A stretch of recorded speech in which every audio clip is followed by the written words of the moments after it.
మార్చి 18న తీవ్ర విషాదం చోటు చేసుకుంది. స్థానిక రామకృష్ణ ఆసుపత్రిలో సుమారు 50 అడుగుల లోతైన మురుగునీటి ట్యాంక్ ను శుభ్రం చేసేందుకు దిగిన ముగ్గురు పారిశుద్ధ్య కార్మికులు విషవాయువులు పీల్చి ప్రాణాలు కోల్పోయారు.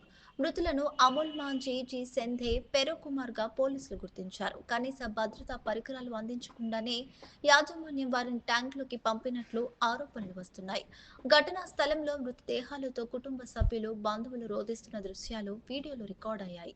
2013లోనే దేశంలో మాన్యువల్ స్కావెంజింగ్ నిషేధించినప్పటికీ ప్రభుత్వ లెక్కల ప్రకారం 1993 నుంచి ఇలాంటి ఘటనల్లో 1300 మందికి పైగా మరణించారు. ఈ దుర్ఘటనపై ఛత్తీస్గఢ్ ముఖ్యమంత్రి విష్ణుదేవ్ సాయ్ స్పందిస్తూ నిబంధనలు ఉల్లంఘించిన బాధితులపై తక్షణమే కఠిన చర్యలు తీసుకోవాలని అధికారులను ఆదేశించారు.